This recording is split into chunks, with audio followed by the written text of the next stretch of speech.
Assalamualaikum warahmatullahi wabarakatuh. Perkenalkan, nama saya Norawati, Prodi Administrasi Reguler semester 3 dengan NIM 20101085.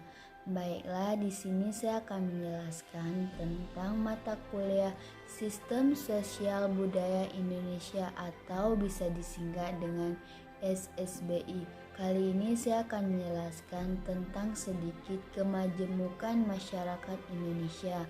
Karakteristik masyarakat majemuk terbagi menjadi 6. Yang pertama, terjadinya segmentasi ke dalam bentuk kelompok-kelompok yang seringkali memiliki kebudayaan atau kebudayaan yang berbeda satu sama lain.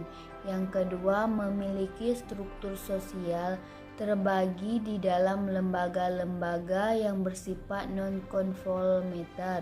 Yang ketiga, kurang mengembangkan konsensus di antara para anggota nilai-nilai sebagai yang bersifat dasar.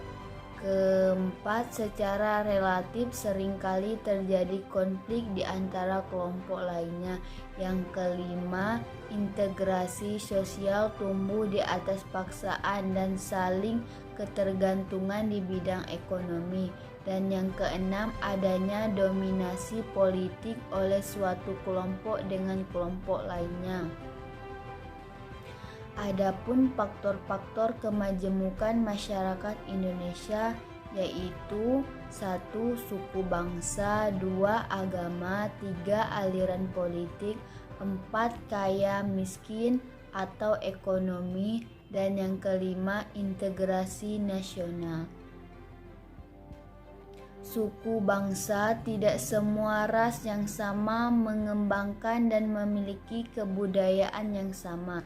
Dalam sejarah perkembangan bangsa Indonesia, istilah ras sudah jarang digunakan lagi untuk menunjukkan perbedaan, sebagai gantinya istilah suku bangsa. Kebudayaan Indonesia: 1. Kebudayaan suku bangsa, dan 2. Kebudayaan nasional. Makna kebudayaan nasional secara sosiologis terbagi menjadi 3. Yang pertama, kebudayaan nasional merupakan manusia Indonesia. Kedua, kebudayaan nasional merupakan kebudayaan sedang muncul atau selalu berada dalam keadaan sedang muncul. Dan yang ketiga, kebudayaan nasional adalah kebudayaan persatuan, kebudayaan perabdaan, kebudayaan kemanusiaan, dan kebudayaan yang bersifat terbuka. Agama kurang dibicarakan orang.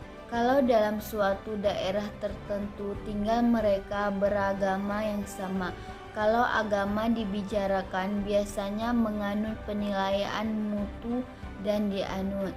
Kalau agama benar-benar tidak dibicarakan, mereka akan lari pembicaraan mengenai perbedaan lain yang mungkin masih dapat dihubungkan dengan agama.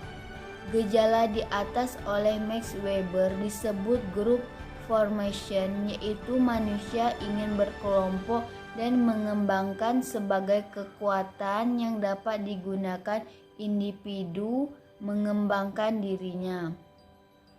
Aliran politik: pembentukan group formation yang beraliran politik nampaknya sangat marak di era reformasi ini.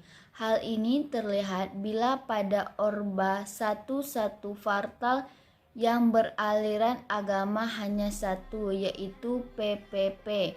Maka saat ini terdapat partai-partai yang beraliran agama, antara lain PPP, PBB, PSK, PKB, PNIJI.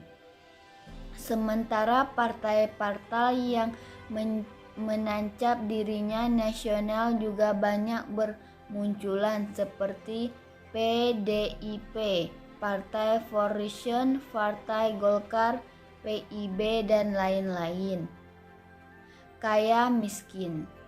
Apakah permasalahan suku bangsa aliran politik sejalan dengan permasalahan kaya miskin? Untuk menjawab pertanyaan-pertanyaan di atas, simak uraian Suryashen dalam bukunya Dilema Monesion. Menurut Leo, kedudukan ekonomi masyarakat etnik di Indonesia sebagai satu kelompok cukup kuat. Kalau pemerintah Indonesia mengambil kebijakan memberikan prioritas kepada golongan ekonomi lemah, maka dapat dimengerti dan tidak dapat dilihat sebagai tindakan yang kuat, tidak perlu dibantu.